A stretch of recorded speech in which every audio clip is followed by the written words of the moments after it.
got even more reveals for you from the Star Trek Lower Decks.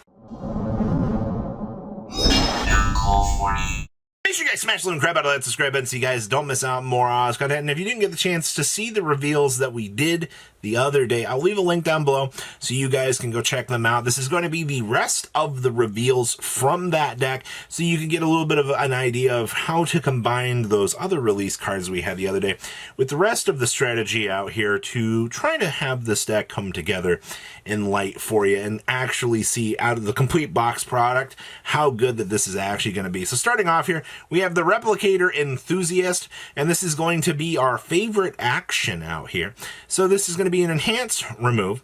Choose a foundation in your stage and build one foundation from your discard pile with the same name as that chosen foundation. Your rival may build the top card of their deck. So here's the thing. You're both basically going to be, or you're going to be accelerating things out here. You're going to get the attempt to get another foundation built up so that you can continue to play the game, but at a cost of handing your opponent another resource, which is not going to be the worst thing in the world. And then we have the Hunt for Cranch. All right, so this is going to be stun. Okay, 1, I'll take that. And this is going to be 5 with the attack of 4 in the mid and 5 damage. Your rival chooses 1. They discard a card, or you draw 1 card. And then stun, remember, enhance, your rival commits 1 foundation. So we're back to that stun aspect that this deck was really starting to generate in the very early stages. It doesn't really matter if you're giving your opponent resources if you're tapping them out and not allowing them the chance to actually play them. All right, and then we have the Inconvenient Duplication. Oh, I actually like this. So Echo Ally. So Blitz, each player may build the top card of their deck. This attack gets +1 speed and 1 damage for every 3 foundations in your rival stage. So you could be swinging up to 6 and 6 with this if they have 9. And then Echo, which is a response, spend momentum. Now remember, momentum is what goes underneath after an attack is successful. After this attack resolves, you may try to play it as your next attack, and after you do, you flip it after it resolves. So you get to use this card effectively twice, which is really, really cool, actually. Multi-purposing cards like this, that if you can conveniently have them work out for you, is going to be really, really strong. At least in my personal opinion. I've not seen a lot of super large Echo swings, though, in recent card design, but maybe I haven't been looking for them all that much. And then Punch Me a Way Out. This is really funny. So, EX2. So, on place, your rival will choose 1 for Blitz. They commit 1 foundation, or they freeze 1 committed foundation. Now, EX2 enhance, spend 1 or more momentum. This deck gets +2 for each momentum spent to pay the cost of this ability. So we're going to get some pretty big speed in here. You're probably swinging for 7 if you're spending the 2 momentum for 5 damage, which is actually not bad. All right, and then we also have Second Contact. So this has powerful 3. Okay, so if you have exactly 2 attacks in your card pool, this card does not count toward the progressive difficulty this turn. That is really, really good. So powerful 3, enhance. So spend 1 or more momentum. This attack gets +3 damage for each momentum spent to pay this. So we can be swinging for some huge, huge numbers with this. But once again, I mean, this is swinging in for the midsection, so not too bad. And we've also got the Set to Stun. Okay. So this is going to be a response. After this attack deals damage, it frees 1 rival's foundation. And it also has stun 1. So once again, this is going to force your opponent to commit 1 of those foundations. And then remember, freeze is a card that is frozen, does not stand or ready during the owner's next ready phase. So you will not get the option to have that resource come back up. Once again, I mean, this is a control aspect deck for sure. And then we have Shoot the Moss. Oh boy. So this is another Blitz. Your rival will choose 1. So this attack gets +3 speed or +3 damage.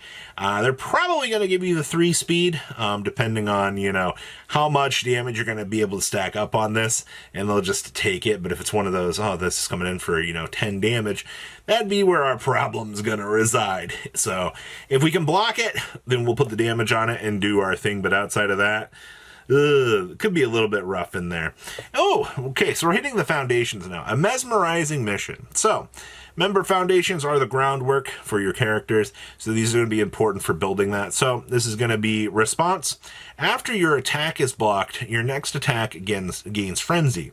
So Frenzy Blitz, this attack gets +1 speed and +1 damage for each attack blocked this turn. So the more resources that your opponent has found themselves in, you know, being able to kind of block and capitalize on these sorts of things, the more you are going to be able to build your attacks and punish them. And then we have Banana Hot.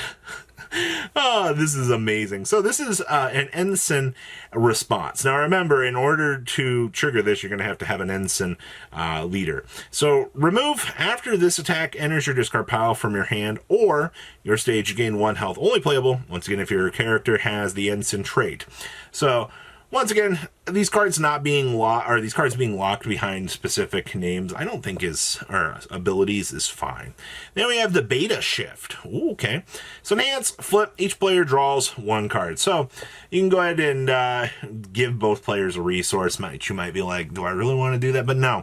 If you can get a resource on your turn, or after you've burned through these sorts of things, giving your opponent that resource is not going to feel bad at all, especially if you're trying to build up and keep the big swings going with those attacks and so forth. So not too bad. A very, very basic foundation, to say the least. And then we have Bold Boimer. All right, so this is going to be enhanced.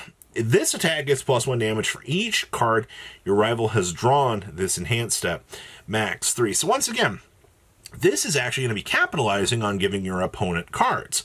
So, you know, if you use that last ability, you gave him 1, well, congratulations. Now you're able to use this and give your attack +1 damage. All right. See, these enhances are pretty good for stacking up all of this immense power that you're going to need out here. And then we have Special Assignment. Oh boy. So response, so flip this face down.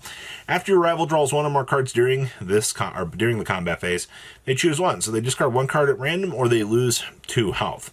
They're probably going to choose the discard 1 option. I feel like losing the 2 health might be a little bit rough, but this is just one of those things you're like, hey, you know, you still got a resource, you know, do you want to keep or you want to lose 2 health?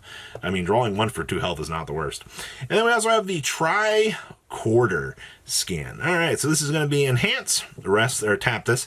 If your rival has 3 or more cards in the hand, this stat gets -2 speed or +2 damage. So you can reduce their speed by 2, or you can give yours +2 damage.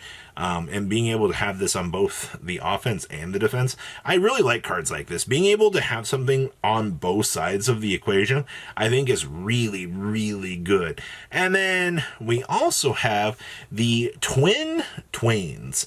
All right, so another foundation response, flip. After your rival chooses an option for an ability on a diplomacy card, they choose 1 other option to add to that ability's effect. Well, that's really, really cool, actually. So this is going to force them to add more devastating effects onto their cards, and you are going to keep on that punishing train, building all of those effects. So that is everything that we have out of this set of reveals. I do hope that you guys will take some time to check out Universus.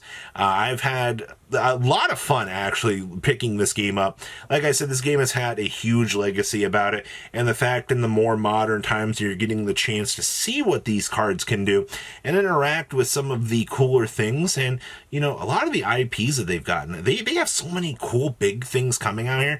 I do recommend checking them out. I'm personally waiting for Solo Leveling. That's the one I'm super excited about, but there's so much more to this game than meets the eye. So please leave a comment down below, tell me what you guys think, and I'll see your beautiful faces back here later, guys.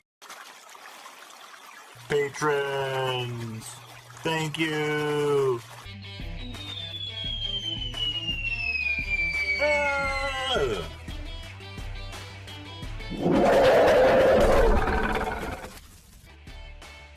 Thank you so much for watching. Check out these other videos.